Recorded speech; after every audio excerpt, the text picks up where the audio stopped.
संपूर्ण Bharat news channel में आप सबका स्वागत है। आज हम लोग हैं जो शरद यादव जी जो हैं, जो समाज के एक अच्छे नेता थे और गरीबों के मसीहा माने जाते थे।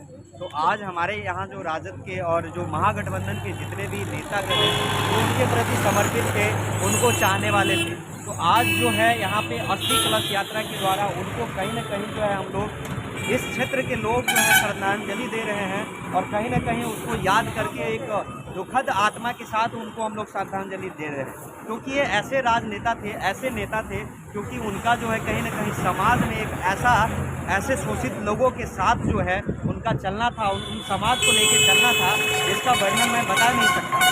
यहाँ पे आप देख सकते हैं तमाम आरजेडी के नेता लोग हैं। मैं चाहूँगा कि कोई इस समय में यदि बात करना चाहेंगे, यहाँ पे आप देख सकते हैं पूर्व विधायक जी भी हैं, उमाकांत यादव जी जो बाहुबली को नेतृत्व करते थे, और साथ ही जो है इस शरद यादव के व्यक्तित्व के बारे में तो सब लोग जानते हैं, लेकिन समाज में यहाँ पे जो कितनी बड़ी क्षति हुई है उनके जाने से, और आज उनकी जो कहीं न कहीं कलश जो यात्रा है इस पावन इस धरती से और इस जगह से जो गुजर रहा है, तो कहीं न कहीं हम लोग को एक बहुत बड़ा मैसेज है कि राजनेता तो सभी होते हैं, ऐसा राजनेता संभवतः इस समाज में कोई होंगे। और ये जो स्थान लिए हैं यहाँ आप देख सकते हैं, तमाम पार्टी के पदाधिकारी, विरोधी हो मतलब सहमति से हो, जितने भी समाज में हर एक वर्ग के लोग हैं यहाँ पे आए हैं। और ये रोड है NH57 के बगल में, उनके एक कलश अस्थि को दर्शन करने का इंतजार है। मैं चाहूँगा यहाँ पे हमारे साथ मैं अपने चैनल में उमा बाबू को जोड़ूंगा, और कहीं ना कहीं हमारा चैनल शिक्षा स्वास्थ्य पे हमेशा हम लोग काम करते हैं, और उस नेता की हम आज बात करने जा रहे हैं जो समाज को कहीं ना कहीं जोड़ के चल रहे थे। तो सर, मैं सबसे पहले मैं अपने चैनल में आपका स्वागत करता हूँ, और आप लोग के बीच और आप लोग जो जैसे ही करने हुए हैं, माननीय जो शरद यादव जी जो हम लोग को छोड़ के चले गए, तो उस पर आप हमारे चैनल के वो बताइए, और चैनल के माध्यम से हम जानना भी चाहते हैं वो कितने बड़े राजनेता थे। स्वर्गीय शरद यादव भारत के महानतम समाजवादी नेता थे। जननायक राम मनोहर लोहिया, जननायक कर्पूरी ठाकुर के बाद उनको शीर्ष स्तर पर लोग जानता है, और उनका जीवन भर का जो व्यक्तित्व और व्यक्तित्व रहा है, जिस टाइम में वो इंजीनियरिंग के छात्र थे, वही उसमें से ये चुनाव जीते आए और लोकसभा में, और भारत के जितने भी गरीब गुरबे शोषित पिछड़े दलित कमजोर वर्ग के लोग हैं उनका आवाज़ बन के पूरे देश में उन्होंने इनको स्थापित किया है। और मंडल कमीशन संपूर्ण भारत में दिशा और दशा बदल दिया, उस मंडल कमीशन को लागू करवाने में सबसे अहम भूमिका आदरणीय शरद जी का था, हमारे राष्ट्रीय अध्यक्ष लालू प्रसाद जी का था। अग्रणी नेता भारत के शरद यादव हैं। शरद यादव के इंतकाल होने से संपूर्ण भारत में बहुत बड़ा क्षेत्र में जो समाजवादी लोग हैं वो दुखी हैं, और उनको श्रद्धांजलि देने के लिए जगह जगह हर जगह लोग इकट्ठे हुए हैं, उसके बाद पर लोग चले। चलिए, तो हमारे साथ हम माननीय पूर्व विधायक बाहुबली विधानसभा को नेतृत्व करते हैं, और कहीं ना कहीं संपूर्ण भारत न्यूज़ के साथ संपूर्ण बिहार में जो शरद यादव जी के जो जाने का जो क्षति हुआ है और समाज कल्याण में उनका जो योगदान था, कहीं कहीं हम लोग जब विद्यालय जाते हैं और हमारा चैनल जब विद्यालय का DNA करता है, हम उस चीज़ों को देखते हैं, कहीं ना कहीं हम विद्यालय की व्यवस्था पे बात करते हैं, तो हमें भी सर सुनने को मिलता है कि शरद यादव नेता थे, और ऐसा चर्चा हमें समाज में मिलता है। तो हम लोग जो हैं इस प्रोग्राम को सर के साथ, और जहां तक ये प्रोग्राम जाएगा हम लोग कवर करेंगे, और अपने चैनल के माध्यम से कुछ लोग और भी हैं उनका 1-2 पॉइंट्स हम लेंगे कि उसके जीवन से आप लोग जो एक नेता हैं और एक प्रतिनिधि हैं कहीं ना कहीं के, तो उसके जीवन से अपने समाज में जो है शिक्षा के क्षेत्र में कैसा योगदान देंगे, ताकि जो हमारा चैनल हमेशा से आप लोगों का सपोर्ट और समर्थन करेगा, क्योंकि शिक्षा ही हमारा अधिकार है और हम लोग इसी के लिए लड़ रहे हैं। तो मैं चलूँगा, बगल में सर के बगल में है, और देखिए राजनगर के पूर्व विधायक भी हैं। तो मैं चाहूँगा कि सर से भी मैं अपने चैनल पे शरद यादव जी के सानिध्य में जो समाज का विकास हुआ है उसका भी पॉइंट्स लूँ, और शिक्षा के क्षेत्र में जो आज जो जिस ढांचा पे बिहार जो खड़ा है उस पर भी सर का वक्तव्य लूँ। तो सर, मैं अपने चैनल में सबसे पहले इस दुखद दिन में मैं स्वागत करता हूँ। साथ ही सर, ये 2 पॉइंट्स जो हमने सर डिस्कस किया है उस पर सर आपको क्या कहना है? शरद यादव बहुत समाजवादी और शोषित दलितों के नेता थे। उनका विचार आज भी जिंदा है। रहेगा। जिस स्तर के हमारे शरद यादव थे, मंडल कमीशन के मसीहा, इसमें हमारे माननीय अध्यक्ष राष्ट्रीय अध्यक्ष लालू प्रसाद यादव जी, शरद यादव जी, सरगुने हैं, कर्पूरी ठाकुर एवं प्रकार से हमारा मुलायम सिंह यादव जी महान समाजवादी हैं और समाज को, सबसे शोषितों को, दलितों को, पिछड़े समाजों को जगाने का काम किया। आज जो हम आज रामावतार पासवान आज यहाँ है, वो हमारे लालू प्रसाद यादव, शरद यादव, मंडल कमीशन और कर्पूरी ठाकुर की देन है, जो आज मैं यहाँ आकर के आपके चैनल से बोल रहा हूँ। समाज को आगे बढ़ाने के लिए दलितों, शोषितों को जगाने का काम हमारे शरद यादव किया करते थे और कर रहे हैं। उनके विचार पर हम लोग समाज में और अधिक जुड़ने का काम करेंगे। छोड़े हैं, छाप छोड़े हैं शरद यादव जी, मंडल कमीशन। और अभी तो हमारे नरेंद्र मोदी कुछ असामाजिक तत्व कहा जाए उनको, संविधान विरोधी लोग देश में काबिज सत्ता काबिज हो चुके हैं। आरक्षण भी समाप्त हो चुका है, धीरे धीरे सभी तरह को निजीकरण करके आरक्षण समाप्त कर रहा है। लेकिन मंडल कमीशन के मसीहा हमारे शरद यादव थे, लालू यादव थे, अभी हैं, कर्पूरी ठाकुर थे। सबका विचार समाज तक पहुंचाने का हम लोग जो एकत्रित हम लोग हैं पहुंचाने का काम करेंगे और हमारा समाज जगेगा। अभी सोया हुआ, सही में सर बोले हैं कि बाबा साहब भीमराव अम्बेडकर कहा करते थे, जब पूछा गया तो आप अभी तक जगे हुए हैं, तो कहा कि मेरा समाज सोया हुआ है इसीलिए मैं जगा हुआ। और जिस दिन मेरा समाज जग जाएगा उस दिन मैं सो जाऊँगा। इसीलिए समाज को जगाने की जरूरत है, यही विचार उनका है। साथ ही जो है बाबा साहब अम्बेडकर का जिक्र कर रहे थे सर, तो बाबा साहब अम्बेडकर एक बात सर सबसे पहले कहते थे कि हर एक वो बड़ी चीज को छोड़ देते थे और छोटी बात को डायरी में लिखते थे और उसी से संविधान बना। लेकिन उस बाबा साहब के जो छोटे बातों को जो आज हम लोग जाते हैं सर, तो कहीं न कहीं हम पे भी आरोप लगता है, क्योंकि हम भी एक जाति समाज से, यादव समाज से आते हैं। और कहीं ना कहीं सर हम लोग जहाँ फील्ड में जाते हैं तो आरोप पे आरोप, और शिक्षा पे तो सर बहुत बड़ा आरोप है। और जहाँ शोषित समाज है सर, वहाँ की विद्यालय की स्थिति है वो बद से बदतर है। मतलब मैं वर्णन नहीं कर सकता हूँ, मैं रोता रहता हूँ, चिल्लाता रहता हूँ। और कहीं ना कहीं विरोधी मानते हैं हम लोगों को, मीडिया वाले को, और कहीं ना कहीं मार भी लगती है हम लोगों को। फिर भी सर हम लोग कहीं ना कहीं लोहिया कमीशन और दिखाए हुए रास्ते पे संघर्ष कर रहे हैं। तो इस पे सर आने वाले टाइम में आपका क्या स्टेटमेंट है, इस पे क्या आप लोग कर सकते हैं, कुछ रास्ता निकल सकता है? समाज है, कर्पूरी ठाकुर का जो समाज है, जो शिक्षा के लिए कहीं ना कहीं जाने जाते थे, तो वहाँ पे कब डेवलपमेंट होगा, कब विकास होगा? आने वाले समय में हमारे युवा नेता, हमारे तेजस्वी यादव बहुत ही गंभीरता से उसको पकड़ने का काम किया है। निश्चित रूप से आने वाले समय में उसमें विकास होगा। हमारे तेजस्वी यादव आगे बढ़ेंगे, बढ़ाएंगे समाज को। जो पिछले समय अंतिम पंक्ति की हो गया वो आगे बढ़ेंगे। ले न विभूत आया प्रकाश, ओस की बूंदों को छुप कर है हो गया रहा, समझे ना। इसीलिए प्रकाशित होगा, सूर्योदय होगी और ओस की बूंद को छोड़ करके अंधेरा जाएगा। हमारे तेजस्वी यादव है, हमारे आदरणीय नेता, और निश्चित रूप से अंतिम पंक्ति के व्यक्ति को विकास के मुख्य धारा से जोड़ने का काम करेंगे और जोड़ भी रहे हैं हमारे तेजस्वी यादव। ये हमारे लालू प्रसाद यादव जी है, लालू प्रसाद यादव जी का जो संदेश है वो समाज तक पहुँचाने का काम हमारे तेजस्वी जी कर रहे हैं। तो चलिए, आप देख रहे थे यहाँ पे हम लोग माननीय पूर्व विधायक, ये दो विधायक थे, और ऐसे जगह ये दो विधायक आपको मैं मिलवाने और मैं मिलाया हूँ और ऐसी बात किया हूँ कि जहाँ से मैं प्रॉब्लम फेस कर रहा हूँ। अब मैं यहाँ पे जो है माननीय प्रमुख जी की भी बात रखूँगा और विचार लूँगा, अपने चैनल पे इसलिए लूँगा कि ये यूथ है, और युद्ध जो तेजस्वी जी हमेशा वहाँ से संदेश देते हैं कि दवाई और कार्रवाई वाली सरकार है। तो मैं सर से तीखे वक्तव्य में पूछना चाहता हूँ कि सर का जो संदेश है दवाई और कार्रवाई पे, तो जब हम लोग जो चीज़ों को शिक्षा के क्षेत्र में उठाते हैं तो कार्रवाई तो हम ही लोगों पे लात जूता के माध्यम से हो जाता है और प्रशासन तो सर सुन नहीं रहा है। तो कहीं ना कहीं जो प्रशासन पे इंट्रोगेंस है, कहीं ना कहीं ऊपर से आदेश होता है बिहार सरकार का, तो सर सुनता नहीं है। इस पर आपका क्या कहना है सर? हमारे तरफ से जो है सभी आदमी जो आपने जो आपके माध्यम से जो अपनी बात रखने का जो मौका दिया है, कि आपने जो आदरणीय श्री तेजस्वी प्रसाद यादव जी का जो आप कार्रवाई और दवाई वाली सरकार की बात जो बोले, जिस दिन से से आदरणीय श्री तेजस्वी प्रसाद यादव जी बिहार के मुख्यमंत्री बने, जो कि सरकार में आए हैं, निश्चित तौर पे हम लोग पार्टी के लोग हैं, कार्यकर्ता हैं, नेता हैं, तो हम लोग तो अपने पार्टी के बारे में, नेता के बारे में बताएंगे कि बहुत अच्छा काम कर रहा है।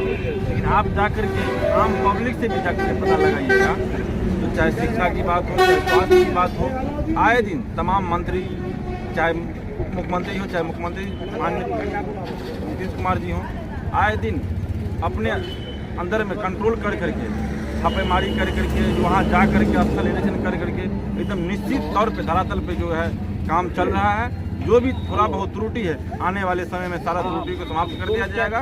निश्चित तौर पे आप देख रहे हैं कि टाइमली शिक्षक पहुंच रहे हैं विद्यालय, टाइमली आपको डॉक्टर पहुंच रहे हैं, क्योंकि आदरणीय तेजस्वी यादव जी अपने खुद रात दिन लगे हुए हैं। तो निश्चित तौर पे जो भी समस्या है वो समाप्त हो रहे हैं, और जो भी थोड़ा बहुत बचा हुआ समाप्त हो जाएगा। साथ ही सर, जब मैं क्षेत्र में गया तो दो मुख्यमंत्रियों के चुनाव में जब पब्लिक से फीडबैक किया कि माननीय नीतीश कुमार जी और डिप्टी सीएम तेजस्वी जी, इस दोनों में से सबसे जो है कारगर मुख्यमंत्री कौन है, तो बोले जो रात में रोड पे टहलते हैं वो कारगर मुख्यमंत्री है। इसमें क्या कहना है? एकदम निश्चित तौर पे कारगर तो है ही है, तब ना मान के चलिए 2 बजे रात में भी जा करके DMCH हो, PMCH हो या एम्स हो, देखिए छापामारी करते अपने से देखते हैं।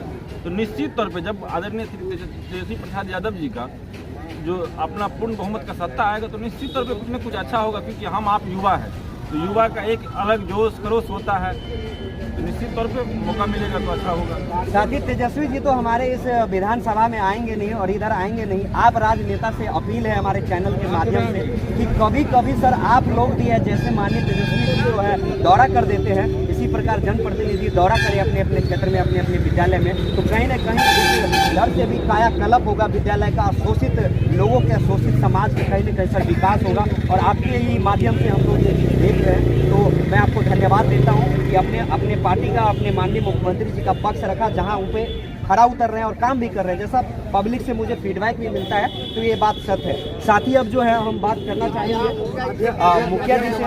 देखिए अंधरा थाई के मुखिया जी हैं, तो मैं बात करना चाहूँगा और सर से बस छोटा सा कमेंट लूंगा कि शरद यादव जो जिस समाज को, जैसा सर लोग बताए हैं, लोहिया कमीशन, बहुत चीज़ें की जानकारी हमें भी मिलती है और सीखने को मिलता है। तो मैं सर आपसे ये जानना चाहता हूँ कि आप अपने जीवन में लोहिया कमीशन से, बाबा साहब अम्बेडकर से क्या ऐसा चीज़ सीखे और क्या ऐसा अपने क्षेत्र में ऐसा काम किया और कितनी समस्याएं हुई, मैं अपने चैनल के माध्यम से आप राजनेता का अनुभव साझा करना चाहता हूँ।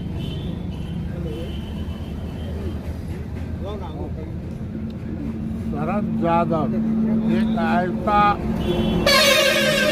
महान नेता थे जो पूरे भारतवर्ष में जो टूटा हुआ परिवार है, जो गिरा हुआ परिवार है, जिसको समाज से लेकर के और वरीय जात महत्व नहीं देता था, उस सब को आगे लाने का काम किया। वह आज गार्जियन इस शरीर को छोड़ करके ऊपर चले गया। सर कहीं ना कहीं सर आपकी आंख में आंसू है सर, मुझे जैसा लग रहा है। आज जो परिस्थिति है उसमें आंख में आंसू आना बहुत बड़ी बात नहीं है, ये बहुत छोटा बात है आंख में आंसू आना, क्योंकि शरद जी का पार्थिव शरीर आ रहा है और हम लोग उनके शरीर को दर्शन नहीं कर पाए मृत्यु होने के बाद, लेकिन पार्थिव शरीर का जो दर्शन होगा। अभी फिलहाल जो हमारे माननीय मुख्यमंत्री नीतीश कुमार जी हैं, उनको चाहिए युवा को आशीर्वाद दे करके और बिहार को जिस तरह एक प्रताप लाए हैं उप मुख्यमंत्री बन करके और रात को पहुंचते हैं जांच में, उनको आशीर्वाद देना चाहिए और उनको सही ढंग से कॉपरेट करके और बिहार को स्वच्छ राजनीति देना चाहिए, क्योंकि अभी प्रशासन हावी हो चुका है, जनतंत्र विलीन हो चुका है, उसको सुदृढ़ करे। समाज में आपके द्वारा चलाए गए नियम को सरकार नियम चलाता है, प्रशासन उसको जनता तक पहुंचाता है, लेकिन आज प्रशासन फेल है, शासन कड़ा है। शासन कड़ा रहने के बावजूद भी प्रशासन अभी तक होश में नहीं है, चूंकि इसलिए जो दो आदमी बिहार में युद्ध चला रहा है। नीतीश कुमार को स्वयं चाहिए जो आशीर्वाद देकर और उनको मुख्यमंत्री बना दे और स्वच्छ बिहार बनावे, जिससे जनता मालिक होता है, न कि पदाधिकारी मालिक होता है। ऐसी परिस्थिति में जनता सर्वस्व होना चाहिए, उसके बाद पदाधिकारी होना चाहिए और मालिक होना चाहिए राष्ट्रीय, चाहे बिहार का नेता हो चाहे देश का नेता हो, वह मालिक होता है। मालिक को कभी ढुलमुल पॉलिटिक्स नहीं करना चाहिए। मालिक होता है, ये बात सोच करके काम करना चाहिए। देखिए सर जो है इस बात की पुष्टि कर दिए हैं कि बिहार में 24 घंटा चलने वाला, 24 घंटा दौड़ने वाला मुख्यमंत्री चाहिए जो रात दिन में दौड़ सके। तो ये प्रतिनिधि का अपील है, पब्लिक का अपील है। तो कहीं न कहीं माननीय मुख्यमंत्री जी इस चीज़ को समझिए कि ये बिहार जो है अब दौड़ने की स्थिति में है। तो कहीं न कहीं जो दौड़ने वाला मुख्यमंत्री जो है जनता मांग कर रही है हमारे चैनल के माध्यम से। मैं चाहूँगा कि सर आपका भी मैं वक्तव्य दूं और मैं चाहता हूँ कि अपने चैनल पे शिक्षा से जुड़े सवाल, और जैसा कि माननीय तेजस्वी जी स्वास्थ्य को लेके इतना एक्टिव है, प्रशंसनीय है, उस पर क्या कहना है आपको? देखिए, अभी हम लोग बैठे हुए हैं महान समाजवादी नेता आदरणीय स्वर्गीय शरद यादव को श्रद्धांजलि देने। आपने शिक्षा की बात कहा। समाजवादी सरकार जब आई, लालू जी के नेतृत्व में 89 में सरकार में आए, 90 में आए, शिक्षा में क्रांति। लालू जी ने 1500 रुपये पर लड़कों को बहाली किया। हमारी सरकार किसकी आई आपको मालूम है?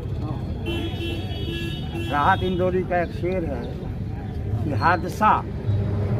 हादसा बनकर बाजार में आ जाएगा और जो नहीं होगा वो अखबार में आ जाएगा। और चोर उचक्कों की करो कद्र इज्जत, न जाने कौन कब किस सरकार में आ जाएगा।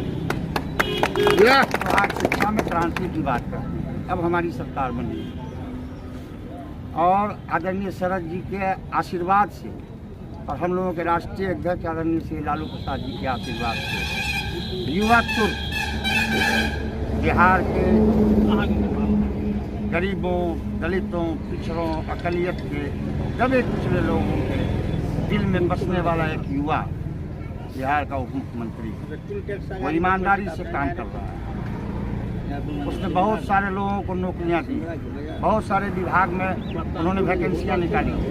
आप धीरे धीरे देखिए, जिस समाजवाद को हम लोगों ने, हमारे पूर्वजों ने, शरद जी ने, लालू जी ने, उससे पहले लोहिया जी, मधुली में राजनारायण जी, चौधरी चरण सिंह, समाजवादी कभी सत्ता का लालच नहीं। हमको याद है, हम बच्चे थे, 8वां 9वां में पढ़ते थे, तो उस समय में मुरारजी देसाई की सरकार बनी। प्रधानमंत्री मुरारजी देसाई, वित्त मंत्री आपको हेमवती नंदन बहुगुणा, गृह मंत्री चौधरी चरण सिंह थे, प्रतिरक्षा मंत्री जगजीवन राम थे, विदेश मंत्री आदरणीय अटल बिहारी वाजपेयी थे, कानून मंत्री लाल कृष्ण आडवाणी थे, शांति भूषण कानून मंत्री, सूचना और प्रसारण मंत्री आडवाणी जी थे। उस जमाने में स्वास्थ्य मंत्री हम लोगों के समाजवादी नेता राजनारायण सिंह थे। राजनारायण सिंह ने कहा कि सरकार को गिरा दो।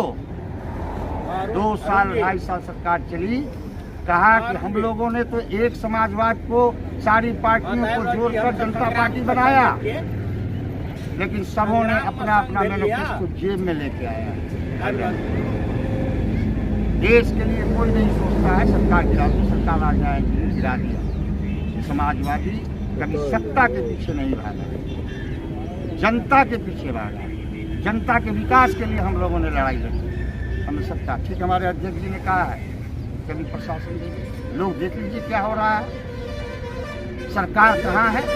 आज भारतीय जनता पार्टी के नेता श्री आदरणीय नरेंद्र मोदी अगर अपने आप को कहते हैं कि मैं प्रधानमंत्री हूँ, तो उसको प्रधानमंत्री बनाने का श्रेय जाता है आदरणीय लालू प्रसाद यादव, आदरणीय शरद यादव, आदरणीय लोहिया जी के नाम पर वो प्रधानमंत्री बने हैं, चूँकि वो अति पिछड़ा के नाम पर आए। अति पिछड़ा के नाम पर भारतीय जनता पार्टी ने नरेंद्र मोदी को बनाया प्रधानमंत्री।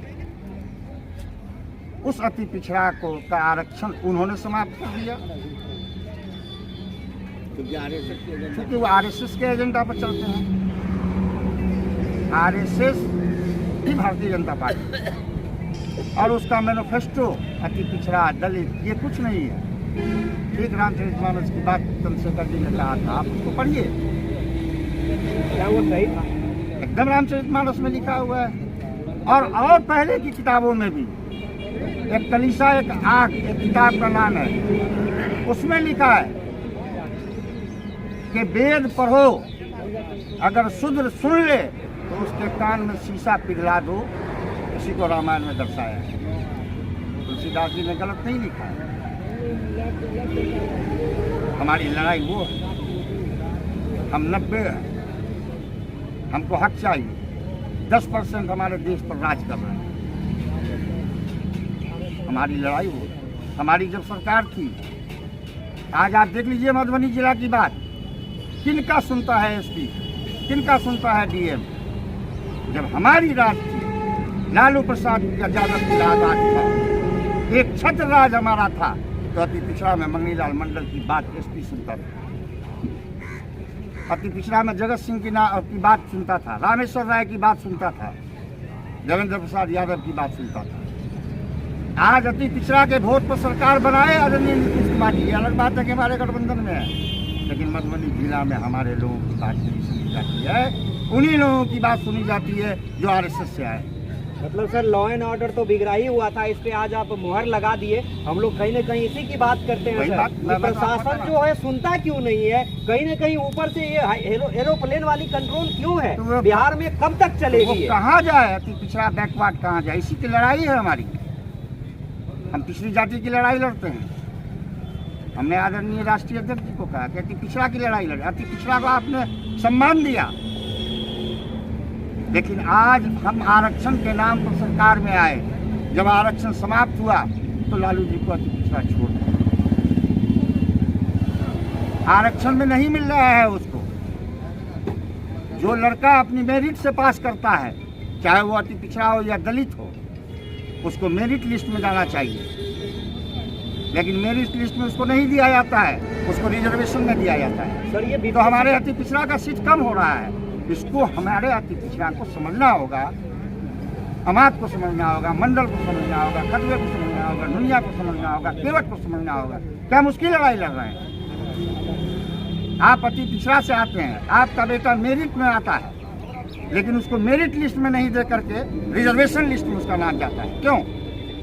हम मेरिट से आए हैं, हमको मेरिट में मिलना चाहिए। रिजर्वेशन में जो है उसको रिजर्वेशन मिलना चाहिए। क्या ये बिहार सर फिर से उसी दौर में जा रहा है जहाँ से लालू यादव निकाले थे? एकदम आएगा। लालू यादव जो निकाले थे, जो राज हमारा था, वो राज हमारा अब आया है। फिर उस पर हम लोग काम कर रहे हैं। आदरणीय नीतीश कुमार जी के नेतृत्व में, आदरणीय तेजस्वी जी के नेतृत्व में बिहार हमारा आगे बढ़ेगा और आने वाले चुनाव में 40 का 40 सीट महागठबंधन जीतेगी। तो देखिए सर बता रहे थे कहीं ना कहीं प्रशासनिक का जो कंट्रोल है वो हाईजैक किया हुआ है, और ये कहीं ना कहीं सत्य है। ये चीज आपको दिखने को मिलेगा, ये हम नहीं, ये राजनेता नहीं, ये चीज आपको मिलेगा। इतनी मधुबनी में हत्याएं हो गई है, इतनी मतलब गोली चल गया है, दिन दहाड़े ये सब हो रहा है, और प्रशासन तो सुन ही नहीं रहा है, किसी की नहीं सुन रहा है। तो ये सत्य है। और कहीं ना कहीं जो लालू यादव का दौर था, जिस दौर में ये समाज सेवी लोग जो लोहिया वाला बात था, जो लालू यादव ने जिस संघर्ष की बात किया, उस दौर में से बिहार को तो निकाले, लेकिन पता नहीं कौन से इस बिहार को किसकी नजर लग गई है, कहीं न कहीं ये फिर से उसी दौर में धकेला जा रहा है। और कहीं न कहीं लोगों से हमें आश्वासन मिला है कि हम लोग बल से और ताकत से इस समाज को और लालू यादव के दौर को दोबारा लाएंगे। तो देखिए सर से हम ये कमेंट्स ले रहे हैं कि रामचरितमानस पे शिक्षा मंत्री के बयान के बाद हमारे चैनल पे बीजेपी के कई नेता ने आरोप लगाया है, तो आज उसका जवाब माननीय पूर्व विधायक जो बाहुबली से नेतृत्व करते हैं माननीय उमाकांत यादव जी आज वो दे रहे हैं, सुन लीजिए आप। देखिए, रामचरितमानस धार्मिक ग्रंथ है। इस देश में जितने भी धर्म है सबका धर्म ग्रंथ जो है उसका हम लोग आदर करते हैं, लेकिन उस ग्रंथ में यदि गलत है तो समय के मुताबिक उसको बदलना चाहिए। हमारे प्रोफेसर साहब जो चौपाई की बात किए हैं वो चौपाई गलत है और रामचरितमानस का बात हम लोग भी करते हैं, लेकिन जो गलत है उसको बदलना चाहिए। समय के साथ सब बदलता है। पहले के समय में हम लोग के समाज में सती प्रथा था। कोई भी महिला का पति यदि उसका जहां कर जाता था, पति बूढ़ी हो या बच्ची हो या नौजवान हो, उसी के साथ उसका भी संस्कार कर दिया जाता था, वो सती प्रथा था। लेकिन वो खराब था तो उसको बदला गया। विधवा विवाह अनैतिक था तो उसको भी बदला गया। तो परंपराएं समय के मुताबिक बदलता है। रामचरितमानस धार्मिक ग्रंथ है, लेकिन रामचरितमानस में जो चौपाई है तो 85% 90% आबादी को जिसको कहता है, कमजोर कहता है, उसको मारने पीटने की बात करता है, यह गलत है। हम लोग मांग करते हैं जो विद्वत वर्ग के लोग हैं इस पॉइंट पर डिस्कशन हो। अभी देश में लोग कहता है जो रामचरितमानस का विरोध हो रहा है, रामचरितमानस का हम लोग विरोध नहीं कर रहे हैं, धार्मिक ग्रंथ है, हम लोग भी उसको पढ़ते हैं, उसके प्रति हमारी भी उतनी ही श्रद्धा है जितना किसी भी आदमी का होगा। लेकिन उस चौपाई में जो गलत है, बहुत सारे धर्म ग्रंथ है, हमारे अभिनेता जी गए हैं, ऐसा भी ग्रंथ है जिसमें कहता है पढ़ने तो छोड़ दो, यदि वो सुनता भी है संस्कृत का भाषा या देव भाषा तो उसके कान में शीशा को घोल के डाल दो। तो ये सब आज के समय का चीज नहीं है, उसको बदलना चाहिए। इसलिए हम लोग उस चौपाई का विरोध करते हैं। देखिए, रामचरितमानस पे यहाँ पे तमाम मतलब सारे पॉइंट्स पे माननीय जो पूर्व विधायक थे वो दिए हैं, और कहीं न कहीं हमारे चैनल के माध्यम से उस तमाम लोगों को जो आज आंसर मिला है, कई दिनों के बाद, कई समय वेट करने के बाद हमारे साथ आज राजद के तमाम महागठबंधन का जो नेता यहाँ पे मिले और कहीं न कहीं वो जवाब दिए हैं। तो इस चीज को समझना पड़ेगा कि ये चीज शिक्षा मंत्री का जो बयान था, सर का कहना है, इन लोगों का कहना है कि समाज में उस लोगों के लिए है ये बयान, वो जरूरी बयान है। तो कहीं न कहीं सोचिए और समझिए और पढ़िए। और संपूर्ण भारत न्यूज चैनल में हमेशा से हम लोग शिक्षा, स्वास्थ्य और ऐसे बुद्धिजीवियों का स्टेटमेंट लेते रहेंगे और उस पे हम लोग बात करते रहेंगे। तो कैमरामैन दीपक के साथ ER यादव, धन्यवाद। जय हिंद, जय शरद यादव को हम श्रद्धांजलि देते हैं। अभी गायत्री महामंत्र एक भी पिछड़ा वर्ग या सोलकन, कोई भी अति पिछड़ा हो कोई आदमी कह सकता है गायत्री मंत्र, नहीं कहेगा। कहे तो ब्राह्मण नहीं बुझा पा रहा कहता ये गायत्री मंत्र महामंत्र आपको देंगे। अभी तो ट्रक में लिखा हुआ है गायत्री मंत्र। समय बदला तो गायत्री महामंत्र भी बदल गए। आप भी बदलिए ना।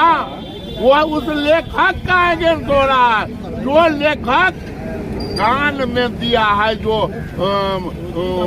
क्या कहते हैं शीशा को फोड़ करके डाल दो, उस लेखक के बारे में चंद्रशेखर जी का कथन है, न कि रामायण के बारे में।